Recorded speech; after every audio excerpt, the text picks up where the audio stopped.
अस्सलाम वालेकुम, आप देख रहे हैं सवाल से आगे। मैं हूं लीना शिगी। नाज़रीन, पाकिस्तान में जो मौजूदा हुकूमत है मखलूत हुकूमत है, जिसको एक तरफ ऑपोजिशन से प्रेशर का सामना है तो दूसरी तरफ अपने ही इत्तेहादियों से भी दबाव का शिकार नजर आ रही है। एक तरफ वज़ीर आज़म शहबाज शरीफ साहब ECC की सरबराही का फैसला करते हैं, सरबराही का चार्ज जो है वो खुद लेते हैं और 48 घंटे के अंदर उनको ये इकदाम जो है वो वापस लेना पड़ता है, ये फैसला वापस लेना पड़ता है। उसकी वजूहात क्या है, प्रेशर कहाँ से आ रहा है, और ये एक बड़ा ही नेगेटिव इमेज जो है, एक नेगेटिव तासुर, मनफी तासुर जो है वो भेज रहा है अवाम में। ये तासुर है कि शायद अथॉरिटी जो है वो मौजूदा हुकूमत के पास नहीं है, इख्तियार किसके पास है। इंडक्शंस हुई हैं जो कैबिनेट में, राना सनाउल्लाह साहब का हालिया बयान जिसमें राना सनाउल्लाह साहब कहते हैं कि ये मोहसिन नकवी साहब की बतौर वजीर दाखिला और वजीर खजाना जनाब मोहम्मद औरंगजेब साहब की इंडक्शंस हमारी हुकूमत के लिए एक गारंटी है कि हमारी हुकूमत को स्टेबिलिटी और कंटिन्यूटी बरकरार रख सके हमारी हुकूमत। तो लिहाजा ये एक गारंटी है जो हमें इन इंडक्शंस के फॉर्म में नजर आती है। फिर नून लीग के अंदर ही काफ़ी इस किस्म के बयानात अब आने पब्लिकली शुरू हो चुके हैं, एक दूसरे पर इल्ज़ामात आयद हो रहे हैं, जहाँ पर हमें जो नून लीग के अब्बासीज़ हैं वो बहुत ज़्यादा वोकल नज़र आ रहे हैं, बहुत एक्टिव नज़र आ रहे हैं। एक तरफ हनीफ अब्बासी साहब है, हालिया दिनों में उनका बयान वज़ीर दिफा ख्वाजा आसिफ साहब से मुतालिक, और दूसरी तरफ सेनेटर जावेद अब्बासी साहब भी जो कि कहते हैं कि एक वज़ीर ये हुकूमत जो है वो ख़ुद नहीं रखवा सकती अपनी मर्ज़ी से, तो ये साबिक़ा एस्टैब्लिशमेंट को पार्लियामेंट में आने की बातें क्या कर रही है। इसी पर गुफ्तगू होगी। ख्वाजा मोहम्मद आसिफ साहब वफाकी वज़ीर दिफा इस वक्त हमारे साथ स्टूडियोज़ में शरीक हैं। ख्वाजा साहब, गुफ्तगू का आगाज़ इस बात से कि 2 रोज़ कबल राना सनाउल्लाह साहब ने ये बयान दिया कि काबीना में, और बड़े इंटरेस्टिंग उनके रिमार्क्स हैं, वो कहते हैं कि जो कैबिनेट में इंडक्शंस हैं बिलखुसूस फाइनेंस मिनिस्टर मोहम्मद औरंगजेब साहब और जो वज़ीर दाखिला हैं जनाब मोहसिन नकवी साहब, उनकी इंडक्शंस जो हैं वो एक गारंटी है हमारी हुकूमत की स्टेबिलिटी और कंटिन्यूटी के लिए। ऐसी ही बात है कि नहीं, मेरा ख्याल है कि दोनों साहिबान को उनकी जो एबिलिटी है उसकी वजह से कैबिनेट में इंडक्ट किया गया है। मैं दोनों का बारी बारी आपको बताता हूँ। औरंगज़ेब साहब जो हैं उनका बड़ा एक्सटेंसिव इंटरनेशनल एक्सपोजर है बैंकिंग में, और जो मॉडर्न हमारी जो एक फाइनेंस की एक एज है जो इस वक्त जो है हर चीज़ बहुत ज़्यादा मॉडर्न होगी हुई है, तो he is in tune with the new requirements और whatever of our modern finance, whatever is happening on international scene and within the country also. तो मेरा ख्याल है कि बड़ी अच्छी अपॉइंटमेंट थी। मैं खुद उनका सपोर्टर था। बल्कि जो 1-2 नाम जब डिस्कस हुए हैं तो एक तो और भी नाम थे इनके अलावा, तो मैंने औरंगज़ेब साहब को सपोर्ट किया था। इसलिए कोई किसी तरफ से कहना, और डेफिनेटली इस वक्त जब कोई अपॉइंटमेंट होती है तो सारे जो है मशवरे किए जाते हैं और बंदों की क्लियरेंस भी ली जाती है, विच इज़ वेरी नॉर्मल कि किसी सेंसिटिव पोस्ट के ऊपर आप किसी को अपॉइंट कर रहे हैं तो उसकी रेलेवेंट क्वार्टर से, लेकिन पॉलिटिकल अपॉइंटमेंट उनकी हुई है, यानी पॉलिटिकल क्वार्टर से अपॉइंटमेंट हुई है और ऐसी कोई बात नहीं। दूसरा मोहसिन नकवी साहब, मतलब राना साहब पहले इस पोजीशन पे रह चुके हैं। मोहसिन नकवी साहब का जो कहना, मैं राना साहब मेरे भाई हैं, मैं उनका बड़ा एहतराम करता हूँ, लेकिन मोहसिन नकवी साहब का आप देखें 1.5 साल की परफॉर्मेंस है, he is done well in Punjab. तो वो केयरटेकर का हिस्सा थे, केयरटेकर का हिस्सा थे, लेकिन वो इलेक्ट हो रहे हैं, so he is becoming a senator। साहब, आपको याद है वो जो हमने इंटरव्यू किया था गुज़िश्ता साल, तो इसाक डार साहब की, अगर केयरटेकर सेटअप में अगर वो उसका हिस्सा होते, आपने तो कहा था कि हम पब्लिक स्क्रूटनी भी स्टैंड नहीं कर सकेंगे। नहीं, लेकिन वो देखें उस वक्त प्रायर टू उससे पहले देखें ये बात की बात है, बिल्कुल, क्योंकि ये बात की बात है। अगर somebody जिसका 1.5 साल रीसेंट एक्सपीरियंस जो है, very recent experience, successful experience है, उसको अगर कंडक्ट किया जा रहा है उसके अंदर कैबिनेट के अंदर, तो I think people should appreciate that. Sir, ये इंडक्शन भी शहबाज शरीफ साहब ने की है? जी बिल्कुल बिल्कुल, शहबाज शरीफ और नवाज शरीफ साहब का इनपुट इसमें था? जी बिल्कुल, नवाज शरीफ साहब का हर चीज़ में इनपुट होता है, विदाउट एनी एक्सेप्शन। ऑब्वियसली जो रूटीन की चीजें हैं उसमें नहीं है, लेकिन राना साहब जो कह रहे हैं कि ये हमारी हुकूमत के ज़ामिन है। मैं राना साहब के उस पर कमेंट नहीं कर रहा, मैं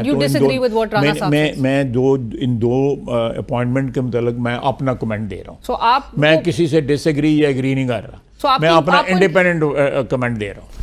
Why do you want me to disagree with someone? No, I'm not asking you to disagree with Rana साहब, but Rana I'm not disagreeing with anyone. आप कहते हैं इनकी प्रोफाइल अच्छी है, ये डिजर्विंग थे, they are absolutely मेरा हाल under the circumstances जो इस वक्त हमारी और right person for the right job, बिल्कुल they are outstanding. But these people are not someone else's inductions, like you said. ये शहबाज शरीफ साहब आपकी मेरी तो नहीं है, आपकी सिफारिश है ना मेरी सिफारिश है, मैंने आपको बता दिया, उनका बैकग्राउंड बता दिया। लेकिन जो एक तासुर जा रहा है, जिनकी कहा जा रहा है कि ये उनके नुमाइंदे हैं, कहीं मैंने नहीं सुना कि किसी ने औरंगजेब के मतलब मैंने आपको बताया है एब्सोल्युटली। राणा साहब की जो स्टेटमेंट में कोट कर रही हूं, उससे तासुर तो नहीं जा रहा है। मैं आपको बताऊं कि औरंगजेब के अलावा सुल्तान अलाना साहब भी थे लिस्ट के अंदर, मैंने दोनों के नाम रिकमेंड किए थे।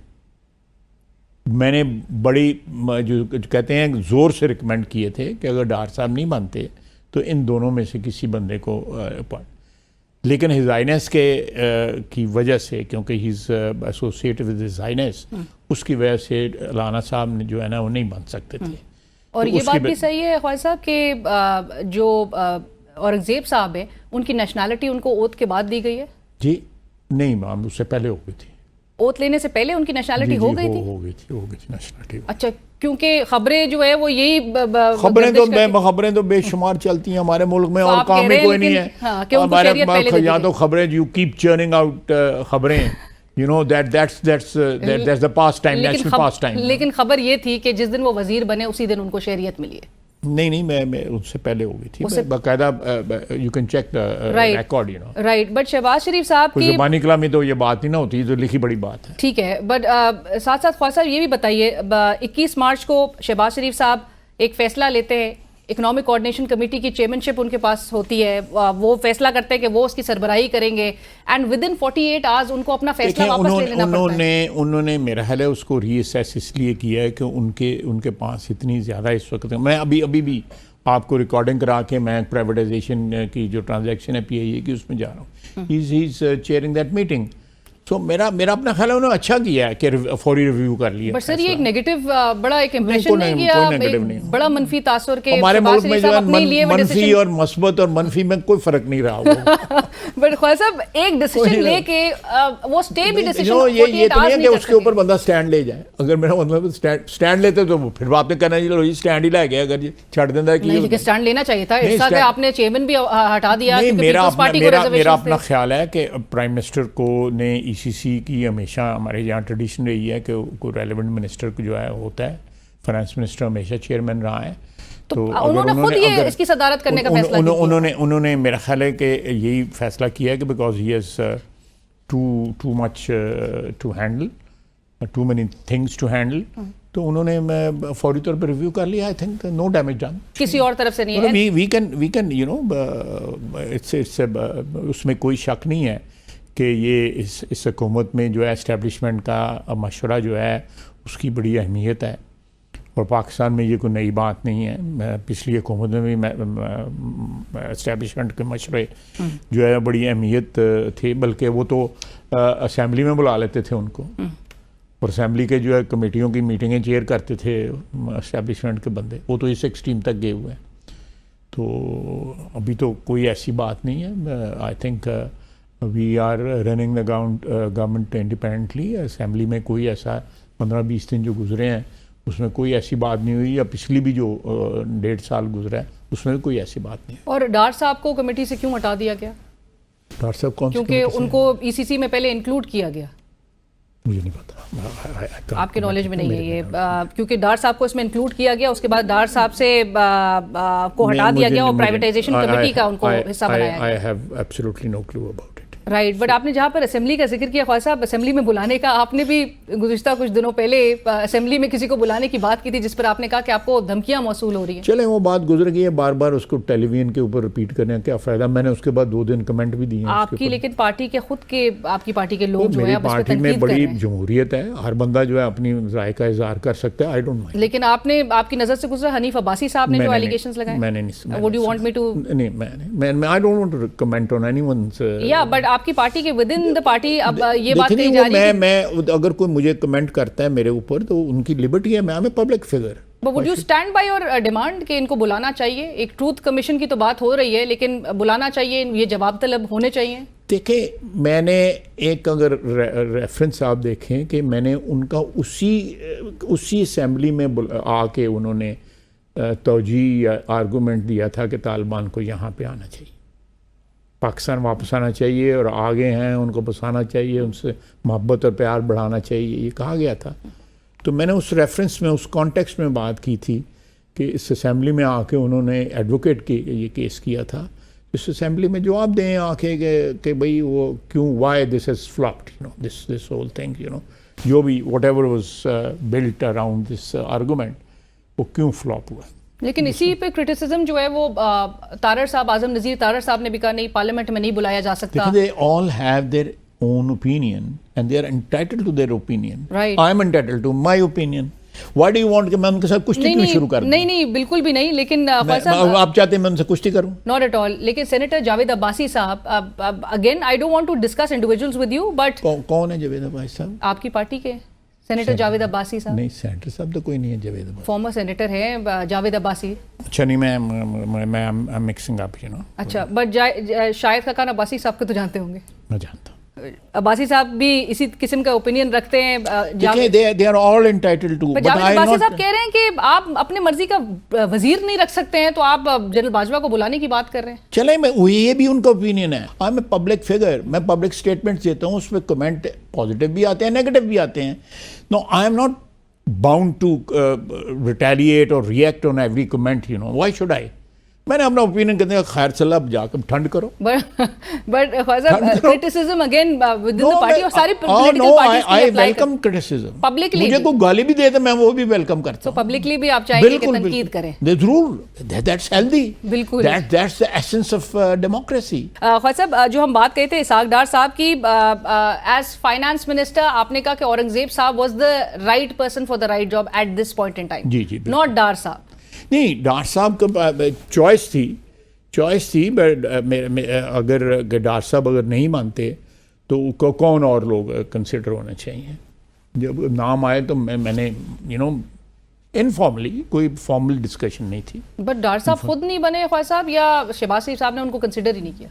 नहीं, डार साहब I think has a much important post, जो फॉरेन मिनिस्ट्री जो है हमारी, और ठीक कहा जा रहा है कि इस वक्त इकोनॉमिक डिप्लोमेसी की ज़रूरत है, and he has both, you know, next and experience. But his preferred choice was finance minister. मुझे नहीं पता, मुझे नहीं बताया उन्होंने। जो कांग्रेशनल कमेटी हेयरिंग में जो कुछ बातें सामने आई, जो टेस्टिमनी थी डोनाल्ड लू की, कि उन्होंने साइफर को कहा था कि ये झूठ है, ये झूठ पर मबनी है। साइफर जो इमरान खान साहब की जो एक पूरी एक कॉन्स्पिरेसी थ्योरी थी, हाँ, कोलैप्स कर गई है। So would that be used? क्योंकि अपील और हो सकता है यूज़, अगर वो बेनिफिशियल हुआ, इस जो है उसका यूजेज जो है, तो ज़रूर करना चाहिए। कि एक बंदा है, वो फॉर्मर प्राइम मिनिस्टर है, किस तरह प्राइम मिनिस्टर बना वो भी सबको पता है। वो जो है जेब में जो है इस तरह निकाल के यूं करता है, तो वो फिर बाद में वो फ्रॉड निकलता है। वो कहते हैं वो कागज़ था, फिर कहते हैं गुम हो गया था, फिर पता नहीं क्या क्या कहते हैं। तो वो पूछना तो चाहिए, बनता है। जो जिसका नाम लिया उन्होंने, जिसको वो कहता है मुझे कत्ल की धमकियाँ मेरे बच्चों को मुझे भी दी गई। और डोनाल्ड लू साहब ने ये भी बात उनको, और कांग्रेसमैन ब्रैड शर्मन ने ये सजेस्ट किया था, एम्बेसडर जो है वो मेक श्योर करे कि एम्बेसडर जाके जेल में इमरान खान साहब से मुलाकात करे और उनकी साइड ऑफ द स्टोरी जो है वो जानने की कोशिश करे कि किस तरह उनको सिलेक्टिव प्रोसिक्यूशन के तहत जो है उनको इम्प्रिजन का सामना करना पड़ा। ब्रैड शर्मन कौन है? He is the same man who's very outspoken supporter of Israel. He is actually गज़ा में जो कुछ हो रहा है उसके हक में उसके बेशुमार जो है अटरेंसेस हैं। तो आप ये मेरी असेसमेंट जो है जो उस बंदे के उस हवाले से, I will find that out sir, but what I know is कि हम तो इजराइल के हवाले से एक स्ट्रॉन्ग मौक़िफ़ रखते हैं जो उनकी मैसेकर और गजा में जो कुछ किया जा रहा है इजराइल की जानिब से। और व्हाट आई नो इज कि गुज़िश्ता रोज़ सेनेटर मुश्ताक को हम अरेस्ट करने के लिए पुलिस भेज देते हैं क्योंकि वो एहतजाज करना चाहते हैं फ़लस्तीनियों के हक में। Well, I have my opinion on जो भी ये जो इंसिडेंट हुआ है तो मैं, लेकिन I refrain from expressing my opinion on it. But you do know कि गुज़िश्ता रोज़ उनको एहतजाज की इजाज़त नहीं दी मुझे गई नहीं थी। पता, मैं तो वो कल रेड जोन की तरफ जाना चाहे थे, एहतजाज करना चाह रहे थे, एहतजाज रिकॉर्ड कराना चाहते और फ़लस्तीनियों के हक में, वो किसी सियासी जमात के फ़लस्तीनियों फेवर के में। हक में मैं रोज़ाना मेरा ख्याल है सोशल मीडिया के ऊपर जो है ट्वीट्स और रीट्वीट्स जो है 12, 15, 20 करता हूँ। मेरे बस में जो है बयान भी देता हूँ, इंटरव्यू में भी बात करता हूँ। This issue is very close to my heart और मैं समझता हूँ कि आलम इस्लाम को जिस तरह रिएक्शन उस पर देना चाहिए था, आलम इस्लाम ने उसका 20% भी नहीं दिया। बखौर साहब, हमारे मुल्क में तो हाल ये है कि हम PSL में झंडा तक नहीं फ़लस्तीन का माज़रत के साथ लहरा ही नहीं सकते। कौन? हम लोग PSL में वो झंडा मेरे अलाउड घर नहीं पे होता। लगा हुआ है, आपके घर पे लगा हुआ है, लेकिन मेरे घर पे पब्लिक लगा को हुआ है और allowed बाहर नहीं की है, public- बाउंड्री वॉल जो है सड़क की तरफ उसके पूरे के पूरा उसके पे फ़लस्तीन का सर झंडा आवाम लगा को हुआ फिर ना रोका जाए, आवाम को भी है। करने नहीं, दिया जाए। मैं आवाम नहीं हूँ, मुझे तो कोई नहीं रोक रहा। लेकिन आप डिफेंस मिनिस्टर हैं। नहीं, मैं There is a defence bit- minister तो अभी 4 दिन हुए मुझे बने हुए, लेकिन मेरा तो अक्टूबर से जो है मेरे घर पे फ़लस्तीन का झंडा लगा हुआ है। ख्वाजा साहब, आपकी इजाजत से एक ब्रेक की तरफ चलते हैं। नाज़रीन कहीं मत जाइएगा। वज़ीर दिफा ख्वाजा आसिफ साहब इस वक्त हमारे साथ प्रोग्राम में शरीक हैं। एक ब्रेक के बाद डिस्कशन को आगे बढ़ाते हैं। Welcome back. ब्रेक के बाद डिस्कशन को आगे बढ़ाते हैं। ख्वाजा मोहम्मद आसिफ साहब इस वक्त हमारे साथ प्रोग्राम में शरीक हैं। ख्वाजा साहब, मूविंग फॉरवर्ड, वो जो मैंने सवाल किया था US एम्बेसडर को, सवाल जो था वो ये था कि उनको जेल में इमरान खान से मिलने दिया जाएगा। क्या उसका क्या तलक बनता है कि उसको क्यों जेल में? देखें, जेल में कोर्ट या इजाज़त दे सकती है, कोई स्पेशल परमिशन हो, अदरवाइज जेल में हफ्ते में एक दफ़ा आपके जो नेक्स्ट ऑफ किन जो है ना वो आपको मिल सकते हैं। मैं आपको जेल का रूल बता रहा हूँ, मैं जेल में रहा हुआ हूँ 2, 3, 4 दफ़ा। तो आपकी बीवी बच्चे मिल सकते हैं, आपके वकला मिल सकते हैं, और दैट इज़ ऑल। और एक दिन जो है आप खुद को, आपको चॉइस देते हैं कि कौन सा दिन आपको कन्वीनियंट है। आप PCO पे बैठ के जेल के अंदर आप अपने रिश्तेदारों से बात कर सकते हैं, या कोई नंबर, मेरा मतलब है कि किसी अजीज़ का, किसी दोस्त का, वकील का, यू नीड, तो वो एक दिन जो है आपके लिए फ़िक्स होता है और एक दिन मुलाकात का फ़िक्स होता है। इसके अलावा और कोई मुलाकात नहीं हो सकती। ओके, सो किसी को इजाज़त नहीं दी जाएगी अदर देन दैट? नहीं, मैं अगर कोर्ट इजाज़त देती है तो कोर्ट से बिल्कुल कर लें। राइट, बट अदालत ने बहरहाल इजाज़त अपेरेंटली तो दी भी है। बट ख्वाजा साहब, ये भी बताइए कि अमेरिका के कंसर्न्स भी डोनाल्ड लू ने अपनी उस टेस्टिमनी में उसका भी इजहार किया था कि चाहे हमारे इलेक्शंस हो 2024 के, चाहे मास डिटेंशंस हो जो एक सियासी जमात के वर्कर्स की अरेस्ट और गिरफ्तारियां हुई हैं, और चाहे मिलिट्री कोर्ट्स में सिविलियंस का ट्रायल हो, इस पर अमेरिका शदीद तहफ़्फ़ुज़ात रखता है। हमें में अमेरिका में जो कुछ हो रहा है हमें भी उसमें शदीद तहफ़्फ़ुज़ात हैं, मुझे तहफ़्फ़ुज़ात हैं। अमेरिका जो इजराइल की मदद कर रहा है मुझ पर उसे शदीद तहफ़्फ़ुज़ात हैं। Are they bothered about it? Please आप बताएं। So we are not bothered about it? No, absolutely not, absolutely not. कतई तौर पे बॉदर नहीं कि अमेरिका क्या सोचता है। We are an independent sovereign country and what they are doing, history will be a witness to it, कि जो इजराइल जो कर रहा है इस वक्त, ज़ायनिस्ट जो कर रहे हैं इस वक्त, जो मैसेकर हो रहा है, जो जेनोसाइड जो है, aided by United States of America, aided by the western countries. Actually gun जो है उनके हाथ में, इनकी बनी हुई गन पकड़ाई हुई है उन्होंने, और साथ पैसे दे रहे, billions of dollars, taxpayers money, American taxpayers money is being spent to slaughter the Palestinians. They have no right to comment on anything which Sir, do. they might not have a right, but आपकी statement थी ख्वाजा साहब कि हमें तो America का ही ventilator भी लगा हुआ है।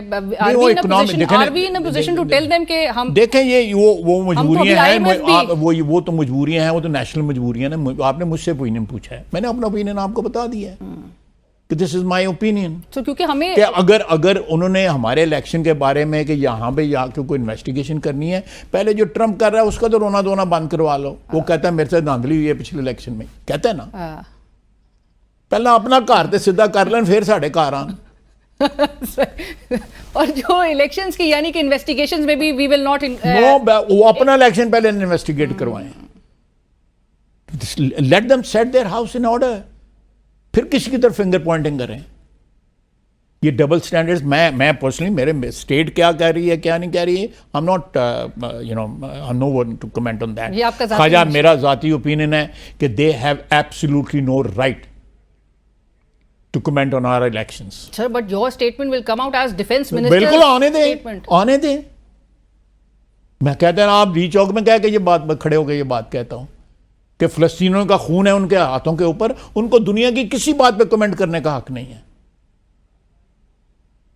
They are the killers of those children. 32,000 Ukrainian याद है उनको, तो 30,000 फ़लस्तीनी याद नहीं है उनको गजा का। राइट। ख्वाजा साहब, साथ साथ ये भी बताइए, ये एक तासुर क्यों है और बार बार सवाल इस बात पे उठ रहा है कि Peoples Party got a very good deal in this current setup, while जो ज्यादती हो रही है वो नून लीग के साथ हो रही है। मेरे साथ तो कोई ज्यादती नहीं हुई। तो मतलब मैं नून लीग हूं ना, मैं नून लीग हूं ना, तो कोई ज्यादती नहीं हुई। हम जो अभी डिस्कशन मेरा मतलब है media has to stay alive, you know, other than staying alive, but it I'm telling you, actually कोई comes out ज्यादती as a नहीं। very bad deal on your part. वो हमारा प्राइम मिनिस्टर है, सबसे बड़ा 65% आबादी के चीफ मिनिस्टर हमारी है। We are doing fine, alhamdulillah, absolutely no worries, So you're happy with what you got, sir? very happy। And- रात आराम से सोते हैं, And People's सहरी Party, को उठते हैं, सहरी खाते हैं, फिर सोते हैं, कोई प्रॉब्लम नहीं है। but People's Party not. ठंड है, बिल्कुल, मैं आपको बार बार बता रहा हूँ, आपकी ठंड वो वैसे जा रही statement- है। हाँ, लेकिन ख्वाजा साहब, पीपल्स पार्टी बाहर से बैठ के प्रेशर्स भी क्रिएट कर रही है नून ये लीग पर। these are the, क्या कहते हैं हम, there is a word for it, the vagaries of democracy, you know, you have to live with that, you know। पर उनको नवाजा जा रहा है। किसी को नवाजा जा रहा है या नहीं नवाजा जा रहा है, मैं उस पर कमेंट नहीं कर रहा, लेकिन ये कोलिशन गवर्नमेंट्स की ये जो क्या कहते हैं मैकेनिक्स जो है ना, इस किस्म की होती हैं, सारे मुल्क दुनिया में होती हैं, जर्मनी में होती हैं, इटली में होती हैं, कोलिशन टूट जाती हैं, बन जाती हैं, फिर नई एक इक्वेशन क्रिएट होती है। सो वो इसीलिए टूटती हैं या इसीलिए नई इक्वेशन बनानी पड़ती है कि आपको जो वो इसी किस्म के, जिस तरह की आप बातें करें, इस किस्म की डिफिकल्टी अराइज हो जाती हैं। बट अगर डिफिकल्टीज मजीद अराइज हुई We'll तो stay together. We'll stay together. We'll stay together. you'll stay together. Yeah, despite difficulties, we stayed together for 16 months. We'll stay together For how long? 5 years, if we have to.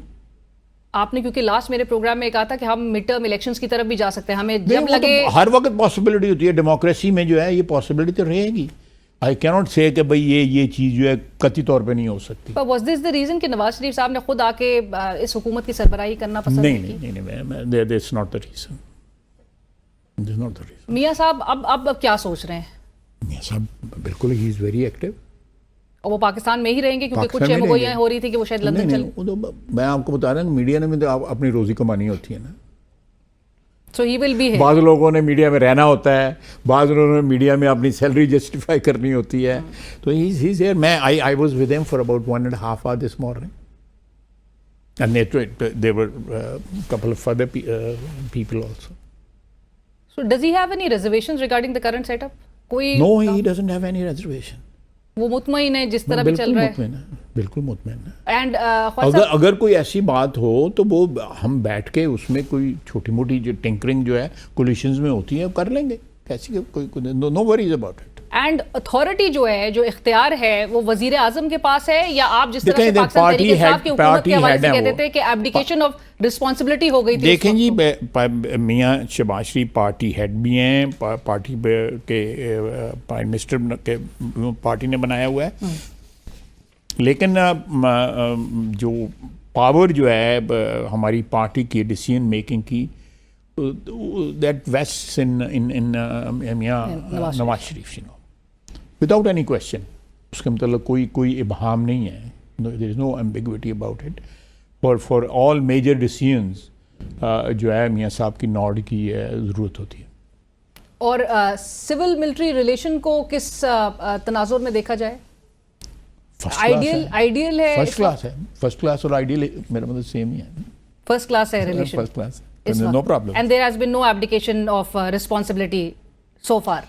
नहीं, कोई ऐसी नहीं है। They are, देखें इस मुल्क में इस वक्त जो हालात हैं उसमें एस्टैब्लिशमेंट जो है बिकॉज ऑफ देयर ट्रेडिशनल जो 60-70 साल से जिन मुल्कों के साथ हमारे मिलिट्री रिलेशनशिप्स हैं, उनके साथ उन मिलिट्री की हमारी का इन्फ्लुएंस भी है वहाँ पे, तो they are playing a very pivotal role in this regard, you know. तो इसलिए वो उनकी जो पार्टनरशिप है सिविलियन गवर्नमेंट के साथ जो है, that is a very constructive partnership for purposes of restoring some sort of financial stability in this country. Right Khawaja साहब, पाक अफगान ट्रेड के हवाले से मैंने बयान दिया था। जी आपने बयान दिया था। मैं फिर दे दूंगा। अगर ये क्विड प्रो को है, अगर हमारी सरजमीन पे जो खून रेजी हो रही है उसका मंबा जो है या उसका जो बेसिस हैं वो सारे के सारे अफगान सरजमीन पे है, जिसका हमें दुख है कि हमारे हमसाए हैं, हमारे भाई हैं। हमने उनके लिए पिछले 40-50 साल में 70 की दहाई से एक बड़ा पिवटल रोल, जो मैं उसके हक में नहीं, हमने एक स्टूज के तौर पे, एक चमचे के तौर के ऊपर पाकिस्तान ने उस जंग में शिरकत की 70 की दहाई में और 71 की दहाई में। We were actually subservient to the interest of United States of America, और उस इंटरेस्ट की वजह से हमने ये रोल अदा किया, और ये गले में जो तौक हमारे में पड़ा हुआ है पिछले 50 साल से, ये उतर नहीं रहा। इसी वजह से वो जो है, वो लोग जो है, उनकी सरजमीन हमारे खिलाफ इस्तेमाल हो रही है। क्या इससे बड़ा कोई हो सकता है तजर्बा जो है? कोई इससे सीखना चाहिए हमें, मिनहसुल कौम भी सीखना चाहिए, हमारी अशराफिया जो डिसीजन मेकिंग करती है, चाहे वो सियासतदान हो या कोई भी हो, उनको भी इससे सबक, और हमने ये सबक सीखा है। हम डेमोन्स्ट्रेट कर रहे हैं कि हम रिएक्ट कर रहे हैं, and we are letting them know कि हम पाकिस्तान रिएक्ट करेगा। और उसी के तनाजुर के अंदर मैंने कहा कि अगर हमें ये ट्रेड भी जो है, अगर ये रिलेशनशिप भी जो है सस्पेंड करने पड़े, तो हम वो भी सस्पेंड करें। Right, and you are in favour of having trade with India, क्योंकि इसाक डार साहब ने देखें, मैं वो इसाक डार साहब की बयान जो ये आया है कि जी ये एक्सप्लोर किए जा सकते हैं। ये आप समझते होना चाहिए वैसे, हमने भी आगे बढ़ा। देखें, आप इंडिया के साथ जो भी हमारे मामलात हैं, वो उसके अंदर जो है ना, कोई स्क्रीन के ऊपर बहुत सी चीज़ें हैं, तो we have to take care of all those things before you take a major decision, you know. Right, अगर कोई इस किस्म का मेजर डिसीजन लिया जाए, it was just a comment, you know. और जब ट्रेड शुरू हो जाए ना ममालिक के अंदर, तो उसका और एक अपना प्रेशर होता है to mend other fences also. Right, और like we were discussing, America का जो इस वक्त नजर आ रहा है, जो रुझान है, वो हमारे ईरान के साथ ताल्लुकात, जो डॉन लू की स्टेटमेंट उस दिन भी थी पाक ईरान गैस पाइपलाइन के हवाले से, हमें बड़े रेड लाइन जो है उस हवाले से वार्न कर दिया गया है, ये बताया गया। गैस का बंदोबस्त कर देना, वो गैस का बंदोबस्त कर देना। फिर हमें ये, मैं as a minister petroleum way back in 2008 मैंने इस सब्जेक्ट को डील किया हुआ है, और जो है मेरा ख्याल है उस वक्त भी सैंक्शंस थी, इसको भी और टापी दोनों को मैंने डील किया हुआ है। हमने बल्कि राहदारी लेनी थी उस गैस पे जो इंडिया जानी थी। अब इंडिया ने नहीं इंटरेस्ट गैस लेने में, वो हमारे पास ही आ गई। पता नहीं 50 सेंट्स या 20 सेंट्स जो है राहदारी थी, which was a big source of income for us. जितनी गैस जो है इंडिया जानी थी वो हमसे होके जानी थी, हमने राहदारी उनसे लेनी थी, एक टैक्स लेना था हमने। इसी तरह जो टापी से गैस आनी थी उसकी भी हमने राहदारी लेनी थी। तो that almost amounts to exporting और लेटिंग, जिस तरह अफगानिस्तान का सामान आज भी जा रहा है, अफगानिस्तान जो सामान एक्सपोर्ट कर रहा है इंडिया को, हमने उसकी राहदारी हमने दी हुई है।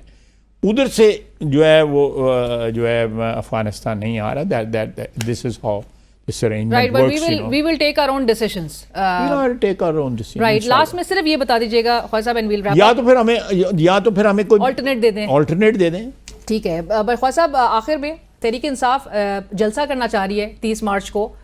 डीसी इस्लामाबाद इजाज़त नहीं दे रहे। पहले तो केयरटेकर सेटअप में उनको बड़ी दुश्वारियां का सामना था, चैलेंजेस थे। आपकी हुकूमत है, होना चाहिए राइट टू प्रोटेस्ट?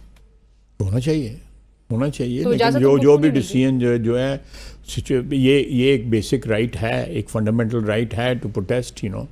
लेकिन किस तरह प्रोटेस्ट किया जाता है, जलसे की इजाजत मांग रहे हैं। 3 जगहों का उन्होंने निशानदेही कर दी है। 23 मार्च की परेड हो सकती है मुल्क में। एडमिनिस्ट्रेशन उसको एनालाइज कर सकती है।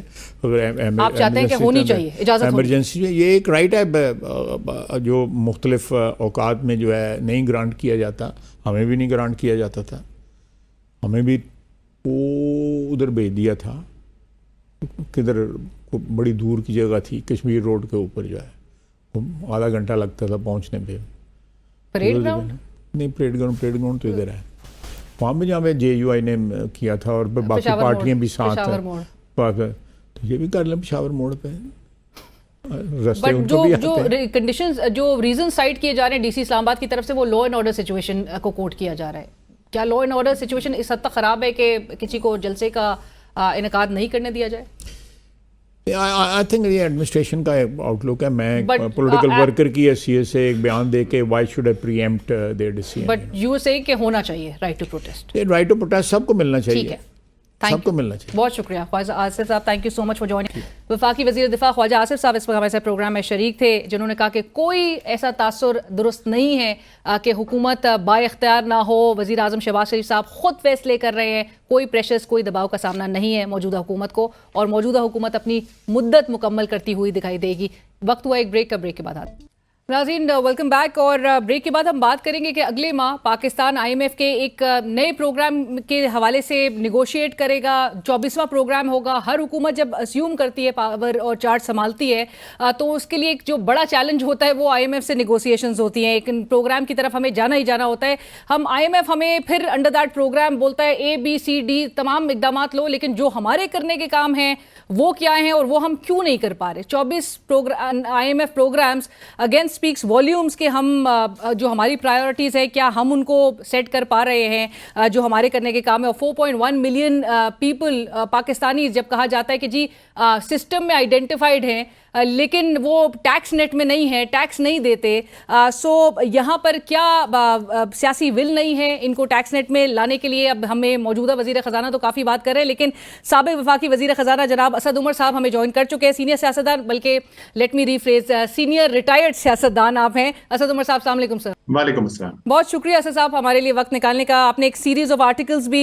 लिखा है कि पाकिस्तान को क्या करना चाहिए, but starting of with the fact कि अप्रैल 2019 में और अप्रैल 2024 दो नई हुकूमतें थी और एक अभी नई हुकूमत है, और दो जो टाइमलाइंस थी IMF प्रोग्राम के हवाले से जो मुज़ाकरात थे उसको शुरू करने के लिए हम उस तरफ देख रहे थे, एक रुझान नज़र आ रहा था। 2019 अप्रैल से लेकर 2024 के अप्रैल तक आपको अब सिचुएशन किस हद तक ग्रेव या किस हद तक संगीन नजर आ रही है? मेरे ख्याल में इसमें कोई शक नहीं कि जो हालात इस वक्त हैं वो इंतहाई संगीन है।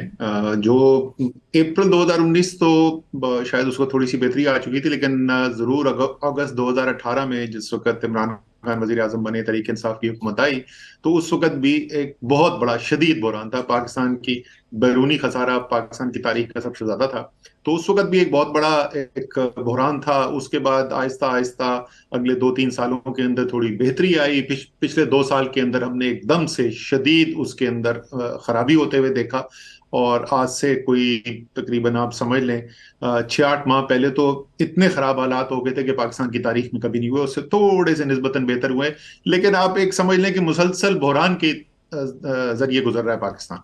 असद साहब, हमें हमेशा बताया जाता है कि हमने एक वर्स इकोनॉमी इनहेरिट की है। ये बात आप भी कहते थे जब आपने चार्ज संभाला था 2018 में। ये बात 2022 में जब इन्होंने टेक ओवर किया PDM की हुकूमत ने, तब हमें यही बात बताई गई कि सारा खराबी जो है वो PTI की हुकूमत करके चली गई। आज फिर हमें यही बताया जा रहा है कि जी हम एक मुश्किल दौर से गुजर रहे हैं और हमें बड़ी टफ कंडीशनैलिटीज़ का एक तरफ सामना है, और हमें डिफ़ॉल्ट की भी बातें अब ये मौजूदा जो वुज़रा हैं वो करते हुए दिखाई दे रहे हैं। सो IMF की कंडीशंस जो हैं अब की बार, और जो सिचुएशन अब तब्दील हो चुकी है, वो किस हद तक टफ होंगी, किस हद तक मुश्किल होंगी, और IMF जो आपको बताएगा compare to what we need to do, जो आपने आर्टिकल्स भी लिखे हैं वो भी नाज़रीन को बताइएगा कि हमारे करने वाले काम क्या है और हम क्यों नहीं कर पा रहे। अच्छा, पहली बात तो कि वो ये कह रहे हैं कि 2018 में हमने भी कहा और 2022 में कहा, तो कहने को तो जाहिर है इंसान अपना डिफेंस ही करता है, लेकिन आपके पास तो मईशत के इंडिकेटर्स हैं, अशारिये हैं जो रिपोर्ट होते हैं। State bank of Pakistan report करता है, पाकिस्तान ब्यूरो स्टेटिस्टिक रिपोर्ट करता है, तो उससे आप देख सकते हैं कि कौन कितना सच बोल रहा है और कितना नहीं बोल रहा। आपने भी रिजाइन किया था अप्रैल 2019 में बतौर वजीर खजाना। जी, मैं सिर्फ ये कह रहा हूँ कि 2022 में जिस वक्त वोट ऑफ नो कॉन्फिडेंस हुआ, अदम एतमाद का वोट हुआ और उन्होंने अपनी मर्जी से हुकूमत ली, तो उस वक्त के जो आशारिये थे वो आशारिये उससे बहुत बेहतर थे जो अगस्त 2018 में थे, या जो आशारिये आज भी मौजूद हैं। हमारा जो बैरूनी खसारा था वो उससे कम था जो तहरीक इंसाफ की हुकूमत ने इनहेरिट किया। उस वक्त जो ज़राए मुबादला के ज़खायर हैं वो उससे कहीं ज़्यादा थे जहां पे आज खड़े हुए हैं। तो जैसे मैंने कहा, हालात खराब आज भी हैं, और हालात 2018 में भी खराब थे, थोड़ी बीच में बेहतरी हुई थी, लेकिन वो वोट ऑफ नो कॉन्फिडेंस के बाद जिस वक्त अदम एतमाद की तहरीक आई है, उसके बाद अगले जो 12 महीने थे, तकरीबन 12 से 15 महीने आप कह लें, वो पाकिस्तान की तारीख का बदतरीन माशी जमाना गुजरा। उसके अंदर जैसे हमने अभी बात की, जिक्र किया ज़र मुबादला के ज़खायर का, उनको आप उठा के देख लें, पाकिस्तान में अफराते ज़र इतना पाकिस्तान की तारीख में कभी नहीं हुआ। और ये वाहिद साल है पाकिस्तान की तारीख का जिसके अंदर कोई जलजला नहीं, कोई तूफान नहीं, कोई जंग नहीं, कोई पेंडेमिक नहीं, और उसके बावजूद मईशत जो है वो मनफी चली गई, वो सुकड़ गई। ये पाकिस्तान की 75-76 साल की तारीख में कभी इसके अलावा नहीं हुआ। तो वो साल तो पाकिस्तान की बदतरीन माशी परफॉर्मेंस का साल था, उसमें तो कोई शक ही नहीं है। जो इस वक्त सूरत हाल है, अब आपका दूसरा हिस्सा जो सवाल का था, आईएमएफ जो ज्यादातर बातें हमें बोलता है, ज्यादातर उनमें से बातें जो हैं वो बिल्कुल करने की, और पाकिस्तान को वो करनी चाहिए। आईएमएफ आपके ऊपर बंदूक रखे या ना रखे, बंदूक तो नहीं रखता, हम ही जाते हैं उनके पास पैसा मांगने के लिए, वो शरायत हमारे सामने रखे या ना रखे पैसा देने के लिए, वो ज्यादातर चीजें करने की हैं, वो करनी चाहिए। लेकिन ये आपको जहन में रखना है कि आईएमएफ का प्रोग्राम जो है वो मुल्क की तरक्की, खुशहाली के लिए, अवाम की जिंदगी बेहतर बनाने के लिए नहीं है। उसका मकसद सिर्फ ये है कि आपके बैरूनी कर्जे जो हैं उसके ऊपर आप डिफॉल्ट करने जा रहे हैं, आपके पास इतना पैसा नहीं बचा कि आप उनको वापस कर सके। उस सूरत हाल से कैसे निकाला जा सके? आप कर्ज ले रहे हैं, आप कर्ज ले रहे हैं जो कर्जे ऑलरेडी हैं उसको रीपे करने के लिए, उसको रीपे करने के लिए। ठीक है जी, अब अगर आप जो आईएमएफ कह रहा है वो आप कर लेंगे तो आपकी जो माशी इस्तेहकाम है, एक खराब सूरत हाल के अंदर माशी इस्तेहकाम निस्बतन आ जाएगा, और वो करना चाहिए। लेकिन क्या सिर्फ वो करने से पाकिस्तान के अवाम की जिंदगी बेहतर हो जाएगी, पाकिस्तान के अवाम के जिंदगी के अंदर खुशहाली आएगी? वो नहीं होगा। ना वो आईएमएफ का मैंडेट है, ना आईएमएफ ये दावा करता है। वो हमारी जिम्मेदारी है, वो पाकिस्तानियों की जिम्मेदारी है, और वो काम जो है हम पिछले 30 साल से नहीं कर रहे। और अगर आप इजाजत दें, मैंने अपने आर्टिकल के अंदर तजिया ये किया क्यों नहीं कर रहे। आप पिछले 30 साल से देखें, एक पाकिस्तान में गवर्नेंस का निजाम आया हुआ है 1988 की बेनजीर भुट्टो की हुकूमत से शुरू हुआ, और अच्छा वो भी आपने अपने तीसरे आर्टिकल में मेंशन किया है बिल्कुल कि वो जमानत ये क्योंकि सियासतदान आ गए और ये निकम्मे थे इसलिए हुआ। 11 साल का मार्शल लॉ था, और जिस दिन मार्शल लॉ खत्म हुआ और पहला दिन जिस दिन वापस आई है 2 दिसंबर 1988 को बेनजीर अपना हल्फ लेती है वजीर आजम का, 26 दिन के बाद 2 नए आईएमएफ प्रोग्राम उनको साइन करने पड़ते हैं जो पहले नेगोशिएट हुए थे। यानी पाकिस्तान जो है वो माशी दलदल में जा चुका था जमहूरियतों के आने के बाद। अच्छा, उसके बाद 11 साल में 4 दफा हुकूमतें बदल गई, 58 भी लगी हुई। जो हुकूमत आ रही है उसकी सारा अपना जो फोकस है, सारा उनकी कुव्वत जो है वो इस बात के ऊपर मरकूज है कि किस तरीके से हमने सर्वाइव करना, बचना कैसे है। उसके बाद बीच में मुशर्रफ साहब का इंटरेक्टम आ गया, उसके बाद से एक नया सिलसिला आ गया। अब पार्लियामेंट नहीं डिसॉल्व होती है, 58 भी नहीं है, अब वजीर आजम फारिग कर दिए जाते हैं। तो जो भी आता है वो उसकी थिंकिंग लॉन्ग टर्म हो ही नहीं सकती, वो फैसले कर ही नहीं सकता कि 5 साल और 10 साल और 20 साल को देख के वो फैसले करे, जिन फैसलों के बगैर आप कभी भी इस दलदल से नहीं निकल सकेंगे। आप जब भी अगले 3 महीने और 6 महीने में बेहतरी करने की कोशिश करेंगे तो वो चीजें जिनको आप जो इस मुल्क को दलदल से निकाल सकते हैं वो आप नहीं करेंगे, क्योंकि वो काम का जो रिजल्ट है वो आएगा 5 साल के बाद, 8 साल के बाद, 10 साल के बाद। तो पाकिस्तान का जो माशी जो गैर इस्तेहकाम आपने देखा है वो सिर्फ आईएमएफ से नहीं ठीक होगा, वो पाकिस्तान का जो सियासी निजाम है जब तक उसमें इस्तेहकाम नहीं आएगा तो माशी इस्तेहकाम भी तकरीबन आप समझ बट असद साहब, पॉलिटिकल गवर्नमेंट्स की सिंसेरिटी तो नजर आती है। डू यू मीन के जिस तरह 2022 में अब रिजीम चेंज हुई, जो सेटअप गया, पीडीएम आके ये कहती थी कि जी पाकिस्तान तहरीक इंसाफ की ये स्टेप्स हैं, उनकी तरफ से ये इकदाम लिए गए जिसकी वजह से हम बिल्कुल डिफॉल्ट के नहज पे हैं, लेकिन आप ये आर्ग्यू कर रहे हैं कि पॉलिटिकल गवर्नमेंट्स की सिंसियरिटी रही है, लेकिन जिस तरह से निजाम चेंज किया जाता है, कंटिन्यूटी नहीं इंश्योर की जाती। हम आज को ये दिन इसलिए देख रहे हैं क्योंकि हम एक ग्रोथ ट्रैजेक्टरी तो देख रहे थे, आपकी भी, आप लाइक यू सेड कि macro economic indicators everything was good, although inflation numbers आपके भी दौर में 13.7% पे आप लोग भी अनपॉपुलर हो गए थे।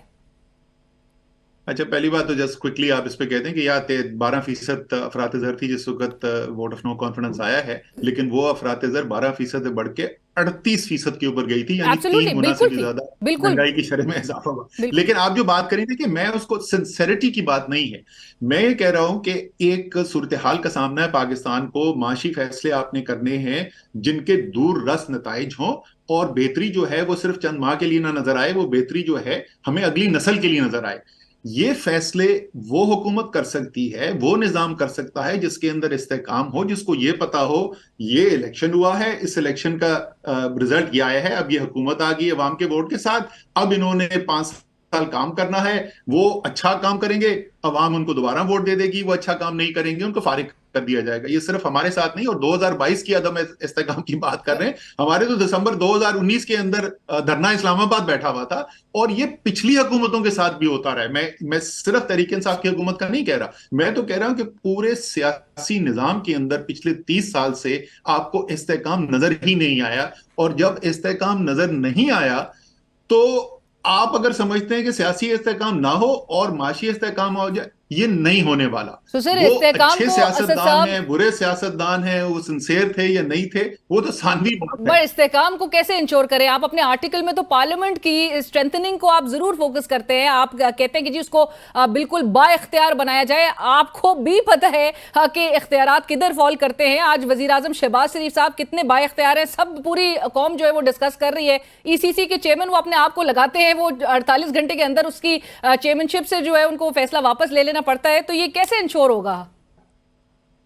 तो देखें, जिस तरह पहली बात तो सबसे पहले ये कह देना कि अगर निजाम में इस्तेहकाम होना है तो इस्तेहकाम एक से ज्यादा तरीके से हो सकता है। जहां पर मुख्तलिफ जबानें बोलने वाली बड़ी तादाद में ना रहते हो, वहां पर एक गैर जमहूरी निजाम भी इस्तेहकाम ला सकता है, क्योंकि एक ही ग्रुप है जो हावी है दूसरे तमाम ग्रुप्स के ऊपर।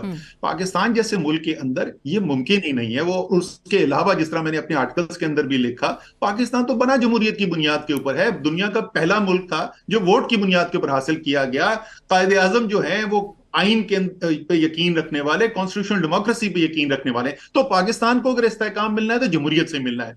अगर जमहूरियत से इस्तेहकाम मिलना है तो लीडरशिप किसके पास होनी चाहिए? लीडरशिप तो फिर अवाम के मुंतखब नुमाइंदों के पास होगी ना। अगर आपके जमहूरियत में इस्तेहकाम आना है तो वो आपके इदारे मजबूत करने से आएगा। और इदारे कौन से? जमहूरियत के अंदर सबसे बड़ा इदारा कौन सा है? पार्लियामान है। तो पार्लियामान की जब हैसियत ही बिल्कुल सानवी हो, जब पार्लियामान कमजोर हो, उसकी क्रेडिबिलिटी ना हो, तो जब जमहूरियत का सबसे बड़ा इदारा ही कमजोर होगा तो जमहूरियत कैसे मजबूत हो अभी सकती है? उसका मौजूदा हालात को देखते हुए बता दीजिए, इस वक्त पार्लियामेंट में और जो हुकूमती ट्रेजरी बेंचेस पे हैं, वो आपको लगता है कि इस वक्त अवाम के मुंतखब नुमाइंदे हैं? अच्छा, इसके अंदर सबसे पहले तो देख लें कि वो हकायक जिसके ऊपर कोई बहस नहीं है, जिसको आप कानूनी जुबान में समझ लें कि एडमिटेड फैक्ट्स हैं, यानी वो ऐसे हकायक हैं जिनको सब मानते हैं। वो क्या है जी? वो ये है कि तहरीक इंसाफ की जो लीडरशिप है, top leadership, chairman, vice chairman, president, वो जेल के अंदर हैं। तहरीक इंसाफ को इलेक्शन सिंबल नहीं मिला। तहरीक इंसाफ के कैंडिडेट जो हैं वो कैंपेन नहीं कर सक रहे थे, और इलेक्शन कमीशन के अनाउंस करदा रिजल्ट्स के मुताबिक तहरीक इंसाफ सबसे ज्यादा सीटें जीत के इस पार्लियामान के अंदर आई। तो ये तो एडमिटेड फैक्ट्स है ना, यहां तक तो कोई दो राय इसके अंदर नहीं है। तो अगर वो जमात जो सबसे ज्यादा वोट लेकर, सबसे ज्यादा सीट्स लेकर पार्लियामान के अंदर आ रही है, अगर वो आपको नजर आएगा कि वो निजाम का हिस्सा ही पूरी तरीके से उसको बनने नहीं दिया जा रहा, अभी उनकी जो सीट्स हैं, रिजर्व सीट्स होती हैं, वो भी उनको डिक्लाइन कर दी गई है, तो इस्तेकाम कैसे आएगा? राइट, इस्तेकाम नहीं आ सकता। बट असद साहब, आपने कहा एडमिटेड फैक्ट्स कुछ हैं तमाम अवाम के सामने, बट आप भी एक्सपेक्ट यही कर रहे थे कि पाकिस्तान तहरीक इंसाफ लीडिंग पार्टी होगी इन इलेक्शंस के नतीजे में? जी, मेरा बिल्कुल एक दिन पहले हम बैठे हुए थे, मेरे भाई आए हुए थे खाने के लिए, तो वो तजिया में सीट बाय सीट एनालिसिस, मैंने एक्चुअली वो पूरी स्प्रेडशीट बना के बैठा हुआ था, मैं सीट बाय सीट एनालिसिस कर रहा था। तो ये तो मेरी प्रेडिक्शन के मुताबिक भी जो यही था कि सबसे बड़ी जमात जो इलेक्ट होके आएगी वो तहरीक इंसाफ होगी। So you were not surprised by the results? आपको पता था रिजल्ट्स यही होने? नहीं, अभी सुन लेना। तो सबसे ज्यादा सीट्स तो मैं एक्सपेक्ट कर रहा था।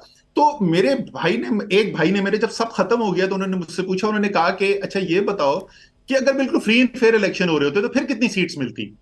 तो मैंने कहा फिर ये सीट जितनी मैं आपको बता रहा हूं इससे कोई 40 से 50 सीट ज्यादा मिलती। तो वो हुआ ये कि अवाम जिस तरीके से उस दिन निकल के आए, तो जो फॉर्म 45 वाला हमें देखने को नजर आ रहे हैं, वो तो लगता है वो 40 से 50 ज्यादा सीटें मिल गई थी। इस पार्लियामान के ऊपर और इन इलेक्शंस के ऊपर बहुत बड़ा सवालिया निशान है। वो अमेरिका की कांग्रेस के अंदर भी डिस्कस हो रहा है, दुनिया के इंटरनेशनल मीडिया में भी डिस्कस हो रहा है, और पाकिस्तान में लोग घर बैठे भी डिस्कस कर रहे हैं। बट असद साहब, जहां पर आप ये सजेस्ट करते हैं कि we have to take an all of nation approach right now, is that possible? Imran Khan साहब के आपने खुद ही मेंशन किया कि जेल में होने से, और again going by the facts, he is the most popular leader in the country at the moment, उनके जेल में होने से क्या हम ये ऑल ऑफ नेशन अप्रोच लेकर आगे बढ़ सकते हैं या मामलात बढ़ा सकते हैं? देखिए, मैं जो बात कर रहा हूं ना, वो बड़ी सादा सी है। क्या ये मुमकिन है, तो दूसरा सवाल है ना। मैं ये कह रहा हूं कि जब तक ये मुमकिन ना हो, उस वक्त तक आप भूल जाएं कि आप इस्तेहकाम लेकर आएंगे, एक तरक्की होगी मुल्क के अंदर, खुशहाली होगी मुल्क के अंदर। All of the nation approach का मतलब होता है कि मुल्क की तमाम इकाइयां जो हैं, रियासत की तमाम जो इदारे हैं, वो सब एक साथ मिलकर मुल्क की तरक्की के लिए काम करें। इसका जाहिर है, जमहूरियत का निजाम होगा तो सियासी पार्टियों का आपस के अंदर मुकाबला भी होगा, वो अपनी अपनी जो उनका नुक्ता नजर है वो आवाम के सामने भी रखेंगे, दूसरों की बुराइयां भी करेंगे, जलसों में तकरीरों में भी उनके खिलाफ बात करेंगे। लेकिन एक निजाम के ऊपर एग्रीमेंट है, और एक निजाम के अंदर, एक अवाम के अंदर यकीन पाया जाता है कि हाँ, ये जो रियासती निजाम है ये मेरी बेहतरी के लिए बना हुआ है, और यहां पर जो मैं फैसला करता हूं वही मुझे ऐवान के अंदर नजर आता है। ये कम से कम, जिसको मिनिमम कॉमन ग्राउंड कहते हैं, वो क्रिएट करने की जरूरत है। और बिल्कुल जाहिर है, इमरान खान, जैसे अभी हमने कहा कि तहरीक इंसाफ अगर सबसे ज्यादा सीट जीत के आई भी है, अनाउंस रिजल्ट्स के अंदर भी जीत के आई भी है, तो इमरान खान जो है वो, उनके बगैर जो पॉलिटिकल सिस्टम पाकिस्तान का आपको कंप्लीट नहीं नजर आता। बट मैं आपको ये बात बताऊं कि मैं यही बात आर्ग्यू करूंगा हमारी अपनी गवर्नमेंट के अंदर भी। अगर आप वापस मुड़ के देखें तो क्या ये ठीक है कि हमारे पास बजट के नंबर पूरे नहीं हो रहे तो हम फौज की तरफ देख रहे हैं कि जी एमएनएस वगैरह को ढूंढ ढांड के लाएं तो बजट के लिए हमारे वोट्स पूरे हो जाएं, ये वो एतमाद का वोट पूरा हो जाए।